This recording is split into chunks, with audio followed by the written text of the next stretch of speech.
Yo, what's up guys? Rob Shoecraft here with 3 Storm Fitness.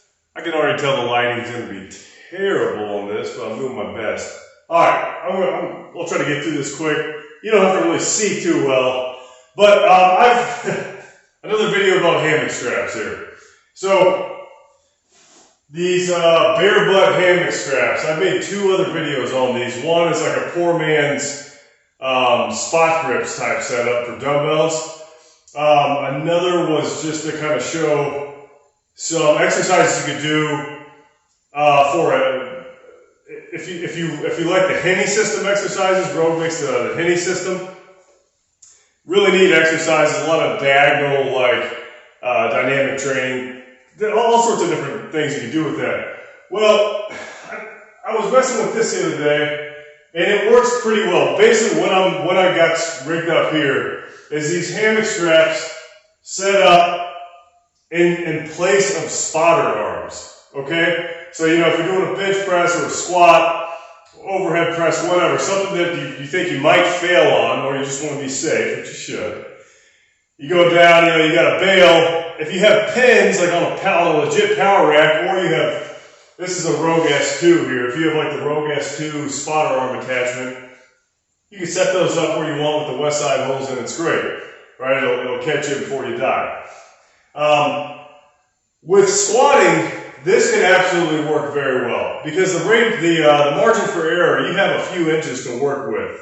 If you know what I mean. If you've ever used spot arms before, you know what I mean. With a squat, you know, if you have to bail between 2 and 4, 5, even 6 inches, it's not going to make that much of a difference, most likely. Bench press has to be a little more precise because you want to get it just so basically you're on like the tiptoes of your scapula, you know, you want to bring it back, and then if you got a bomb, you just relax, and now you got that gap in between. I'll link to some videos if you don't know what I'm talking about.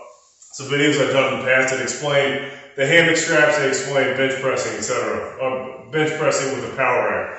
So I'm going to show you here how this works. It does have a pretty big flaw, and I'll point that out.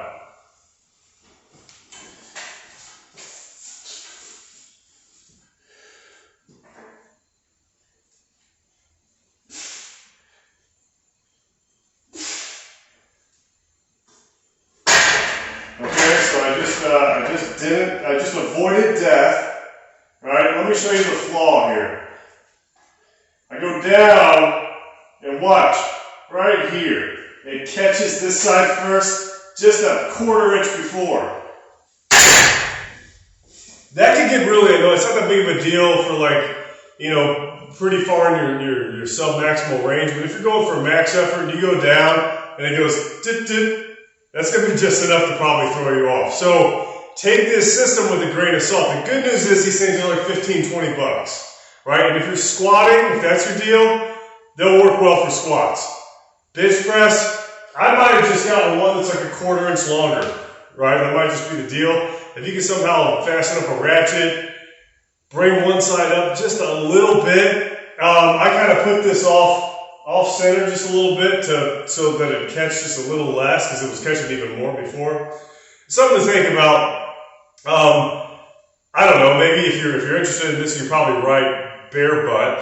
I just like saying that. Bare butt and tell them, you know, hey, I need to make sure these are like exactly the same.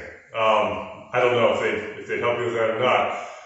But, or maybe you could, if it had a ratchet or something, if there was another kind of strap. But these things will hold like 2,000 pounds.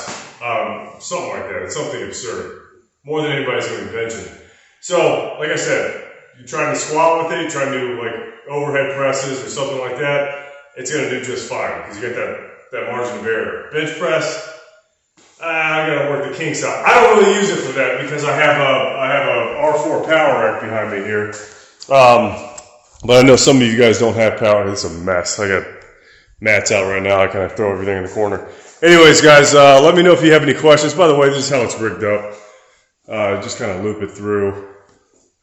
See that? I'm sure you can see that.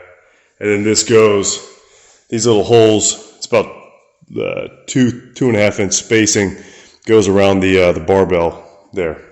All right, that makes sense. If it doesn't make sense, let me know. Guys, Rob Shoecraft, 3 Storm Fitness. You guys have a wonderful evening, whatever time you're watching this. Have just a great day. And subscribe to this channel. Bye-bye.